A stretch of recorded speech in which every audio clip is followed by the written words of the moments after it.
quand tu caches la maison des Ivoiriens, le cas est où? Le cas est où? Ils ont dépassé les limites, on ne sait plus où on va partir. Notre école, ils ont cassé, mais on va fréquenter où? Au beau milieu de l'année, on casse notre école, on va aller où ça? Moi, je n'ai pas fait année blanche. Cette année, moi, je vais avoir mon bac. Je ne vais pas faire année blanche, ils ont cassé mon établissement. En tout cas, on a qu'à chercher des solutions pour nous. Sinon, nous tous, on a la présidentielle, là-bas pour aller se coucher. On a laissé nos bagages dans la maison. Ils ont cassé la maison là, sur nos bagages. Les habits de nos enfants qui vont à l'école. Notre argent même d'abord. On ne mange pas, on dort dehors. Regardez un peu. Hein? Pardonnez. On ne peut pas faire quelque chose contre vous. On vous demande pardon. Je suis propriétaire.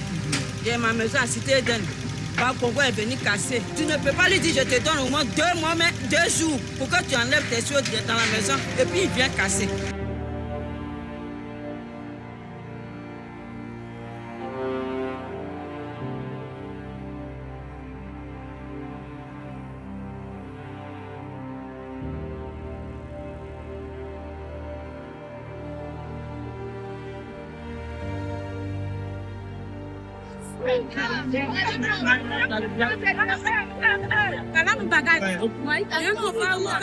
On va où maintenant? On ne sait pas. Il est fait pour les enfants même. Mon parent n'est pas ici. Tout le monde est au village, il y a un grand parler au village. Hein? Et quoi les enfants? Il y a payé pour chercher tout quand trois enfants vont partir de cette bagarre. Ils sont perdus. J'ai raté l'école et que je n'ai pas pu faire quelque chose et que je suis venue pour être vendeuse de porc et qu'il n'y a pas de suite. Je fais quoi?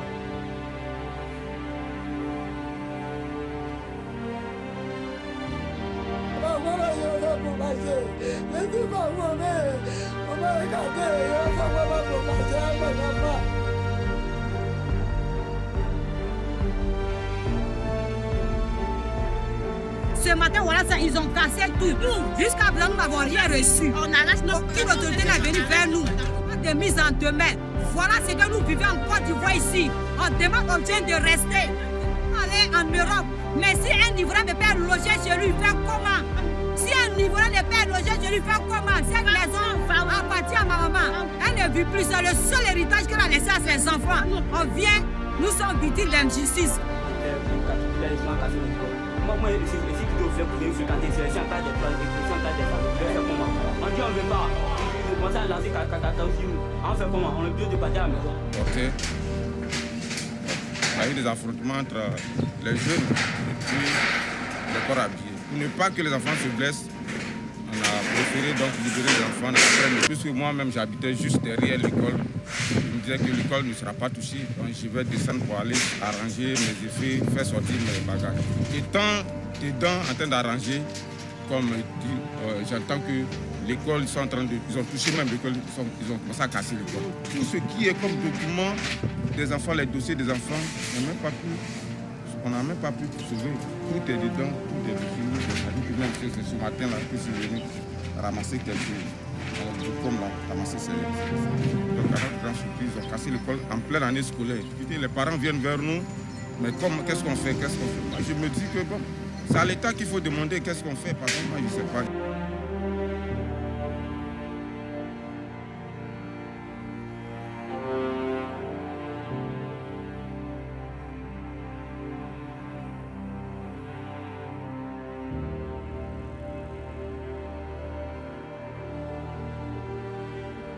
Nous, on était à l'école.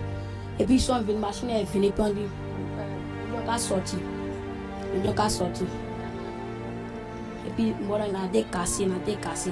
On a été pleuré. On a été pleuré. Et puis, on dit, il faut qu'on pleure, on va dire. Que lundi, on va venir sur les conseils. Je suis élève de seconde, de groupe scolaire Chélet. L'école là, qu'ils sont venus casser, on était arrêtés, on nous a poursuivis. Et puis ils ont cassé ça sur nos dossiers.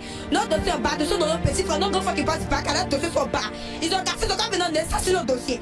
Ils ont quand même dommager nos parents, parce qu'ils ont payé terrain, puis ils sont venus construire dessus, ça nous fait mal. On dormit où? Parents des gens dans ce goudron, ça nous fait mal, on dormit où? Les gens dans ce goudron, tout le monde, enfants de combien de mois, eux tous dans ce goudron. Pour qu'ils soient en fabrication au plateau, ils ont donné l'argent. S'ils sont venus payer nos quartiers, donc ils sont quand même venus dommager nos parents. On dort dehors, et là, on va dormir dehors, un étudiant comme on peut pas se concentrer en classe.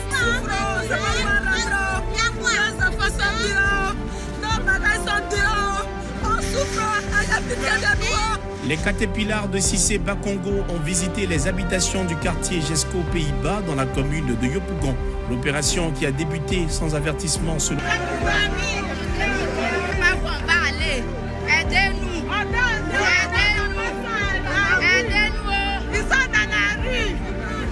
Ils sont dans la rue. Nos enfants n'ont pas quoi pour dormir pour aller à l'école. Ils sont au dehors. Nos enfants sont au dehors. Ils n'ont pas quoi pour dormir. Ils n'ont pas quoi pour aller à l'école. Sauvez-nous. Ils n'ont qu'à trouver solution pour nous. Ils n'ont qu'à trouver solution pour nous. Et l'école, parce que l'école va rembourser la scolarité des enfants. Ils vont pas laisser les élèves en classe intermédiaire à la maison. Et apprentissage, c'est comment? Mais qu'est-ce qui se passe? On ne comprend rien. Nous-mêmes les élèves, on n'arrive pas à passer à l'école. Et ça, c'est normal. C'est normal. Vous dites que vous ne voulez pas les enfants de la rue, vous ne voulez pas les enfants de la chambre. On vient à l'école quand vous venez casser l'école.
Nous-mêmes dans nos propres pays, on souffre.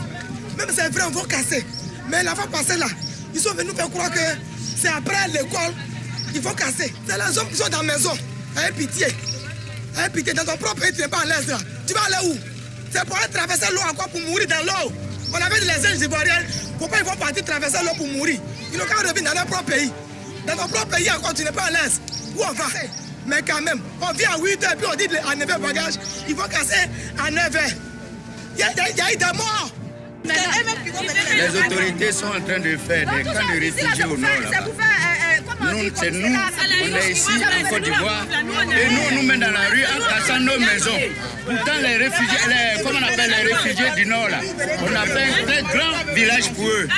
Et ils sont dedans, ils sont peinards. Et puis, les Ivoiriens qui sont ici, qui sont dans leur maison, là, ils se sont débrouillés. Avec 5 francs, ils ont pu construire leur local. Et on vient les casser comme ça, sans même que quelqu'un vienne nous parler comme ils vivent avec des hommes. Et on nous dit que nous vivons ici dans les trous de souris, mais nous avons eu ça, on a bâti ça avec notre effort.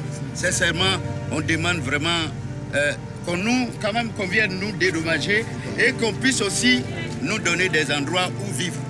Parce qu'actuellement, on dort sur le goudron, on prend un matelas, on dort partout. En arrivée, je constate que des maisons sont effectivement détruites. Des écoles sont démolies. Je me pose la question, y a-t-il deux Côte d'Ivoire? Parce que dans cette Côte d'Ivoire, il y a des populations aujourd'hui qui sont sans abri.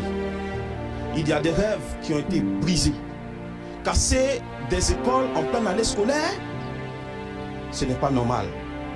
Ce n'est pas normal. Aujourd'hui, toute une population est dans le désarroi. On fait la politique pour les hommes. On ne fait pas la politique contre les hommes.